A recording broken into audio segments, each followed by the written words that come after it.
Assalamualaikum warahmatullahi wabarakatuh. Perkenalkan, nama saya Hisam Nasid dari Prodi PGSD kelas 3 PGSD A3 NIM 1913300000561.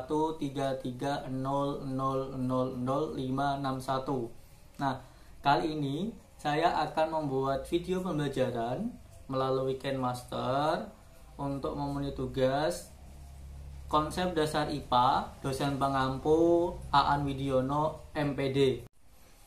Assalamualaikum warahmatullahi wabarakatuh. Hai, selamat pagi anak-anak. Kali ini kita akan belajar tentang perkembangbiakan hewan. Nah, sebelum itu gimana kabar anak-anak? Alhamdulillah baik. Nah, kita nanti belajar tentang perkembangbiakan hewan. Nah, sebelum itu, apakah ada yang tahu perkembangbiakan itu apa sih gitu? Nah, perkembangbiakan adalah kemampuan makhluk hidup untuk menghasilkan keturunan maupun tetap melestarikan sejenisnya gitu. Itu yang dimaksud dengan perkembangbiakan. Nah, selanjutnya untuk perkembangbiakan sendiri itu terbagi menjadi dua.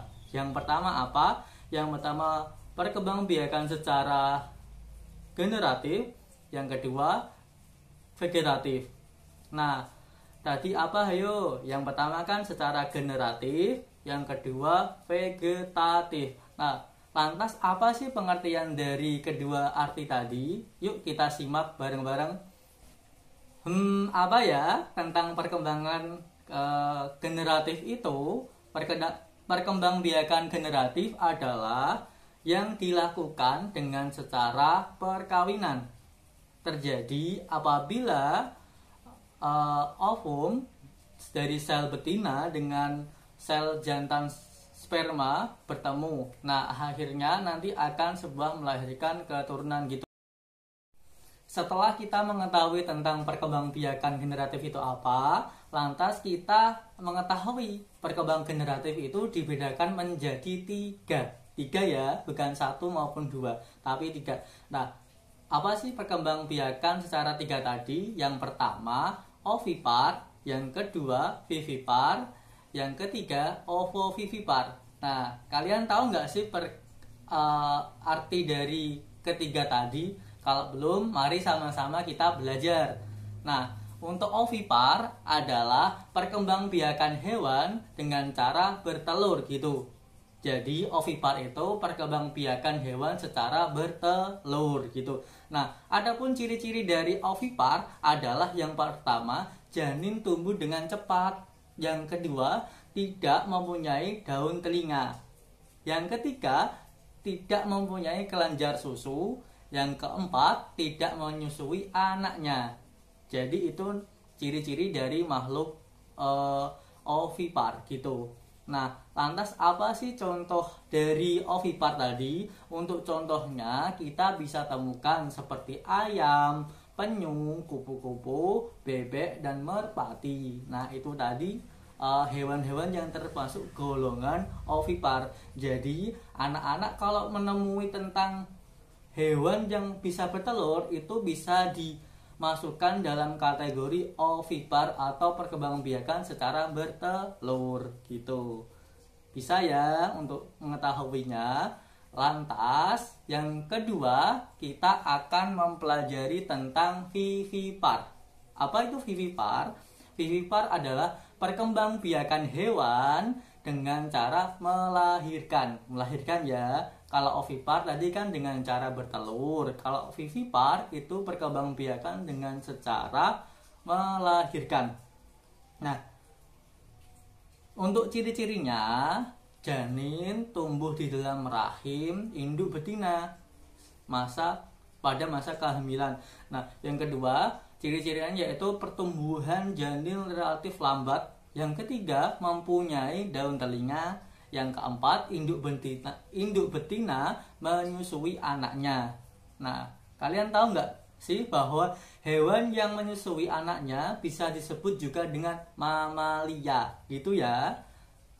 Untuk contohnya kita sering temui Nah, untuk contohnya seperti kambing, gajah, singa, kerbau, sapi, paus, lumba-lumba, dan sebagainya. Banyak gitulah yang kita bisa temukan dengan cara melahirkan. Nah, jadi anak-anak nanti bisa mengetahui ya, kalau hewan yang secara melahirkan itu berarti termasuk dalam vivipar. Itu ya, udah paham? Paham. Oke. Ketiga adalah ovovivipar. Apa itu sih ovovivipar? Ovovivipar adalah perkembangbiakan hewan dengan cara melahirkan maupun bertelur gitu. Jadi kedua tadi. Nah, ada pun contohnya seperti kadal, ular, hiu, dan ikan pari. Nah, itu contohnya. Jadi untuk vivipar tadi adalah perkembangbiakan hewan secara bertelur dan melahirkan gitu ya. Nah, kita kan sudah tahu bahwa pengertian dari perkembangbiakan generatif adalah tadi kan.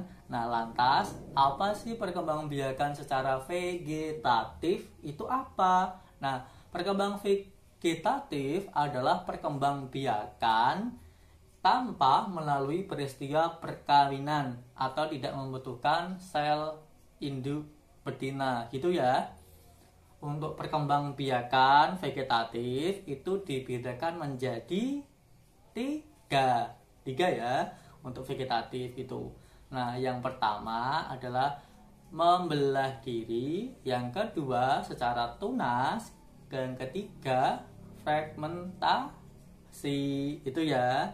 Lantas dari ketiga tadi pengertiannya itu apa saja gitu kan. Nah, untuk pengertiannya, perkembangbiakan secara membelah diri biasanya terjadi pada hewan bersel satu. Contohnya amoeba dan protozoa. Nah, yang kedua adalah fragmentasi. Fragmentasi itu apa? Fragmentasi adalah perkembangbiakan secara memotong atau memutuskan bagian tubuhnya untuk mendapatkan regenerasi yang baru gitu kan. Contohnya itu cacing pipi. Kalau kita memotong cacing itu tersebut bisa membelah diri untuk menjadi hewan yang baru, atau hewan tadi memutuskan secara sendiri untuk bisa berkembang biak. Tadi ya. Untuk yang ketiga adalah tunas. Perkembangan tunas secara umumnya terjadi pada hidra. Hidra itu hidup di bawah laut gitu. Jadi agak bercabang ya untuk kayak hidra gitu. Nah, itu tadi macam-macam perkembangbiakan hewan.